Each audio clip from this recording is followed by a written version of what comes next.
గాంధీ ప్రముఖంగా ప్రస్తావించే విషయాలు ఏమిటంటే దోపిడీ రహిత సమాజం కావాలన్నాడు Gandhi. Non exploitative social order. అది ఒక మనిషి వేరొక మనిషిని దోచుకున్నా తప్పే, ఒక సమాజం వేరే సమాజాన్ని దోచుకున్నా తప్పే, ఒక దేశం మరొక దేశాన్ని దోచుకున్నా తప్పే.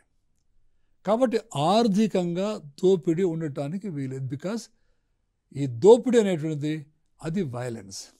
అలాగే ఎక్కడ కూడా పావర్టీ ఉండటానికి వీల్లేదు, బీదరికం ఉండటానికి వీల్లేదు.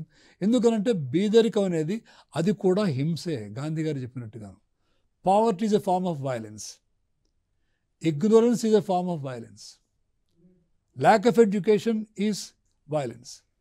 కాబట్టి ఈ వైలెన్స్ అనేటువంటిది ఒక కత్తి పెట్టి మరొక వాళ్ళని పొగడవటమో తుపాకీతో కాల్చడమే వైలెన్స్ కాదు. అక్కడ సామాజిక ఆర్థిక రంగాల్లో అనేక రకాల హింసలు ఉన్నాయి. ఒక మనిషిని అస్పృశ్యుడిగా ట్రీట్ చేయడం హింసది. అందుకని గాంధీ ఏమైనా అస్పృశ్య కనుక ఉన్నట్లయితే హిందూ సమాజం మొత్తం, హిందూ మతం పూర్తిగా నాశనం అయిపోయినా నాకు ఎటువంటి బాధ లేదన్నాడు.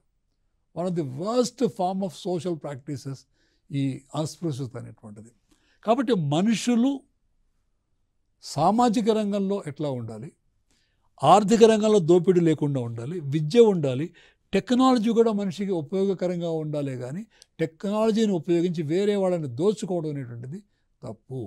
గాంధీ ఏనాడు టెక్నాలజీని వ్యతిరేకించాలి, గాంధీ సైన్స్ని వ్యతిరేకించాలి. He welcomed actually. కానీ టెక్నాలజీ అనేటువంటిది మనిషి యొక్క దోహదానికి వాడాలి మనం. టు రెడ్యూస్ ద టైం, ఏదో ఒక పని చేయటంలో కనుక టెక్నాలజీ వల్ల టైం తక్కువలో మనం అదే పని చేయగలిగిన మానవ యొక్క బర్డెన్ ఏదైతే ఉందో, ది డ్రడ్జరీ, హ్యూమన్ డ్రడ్జరీ, అది మనం తగ్గించగలిగినట్లయితే అటువంటి టెక్నాలజీని మనం స్వాగతిస్తాం. కానీ ఏ టెక్నాలజీ ద్వారా వేరే వాళ్ళని మోసం చేయటం, వేరే వాళ్ళ మీద ఎక్స్‌ప్లాయిట్ చేస్తామో అది తప్పు. అలాగే ప్రకృతిని దోచుకోవటానికి కూడా కరెక్ట్ కాదు.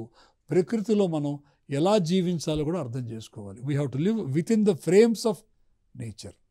ప్రకృతి నియమాలకు అనుగుణంగా మనం జీవించాలి. కానీ ప్రకృతికి భిన్నంగా జీవించడానికి వీల్లేదు.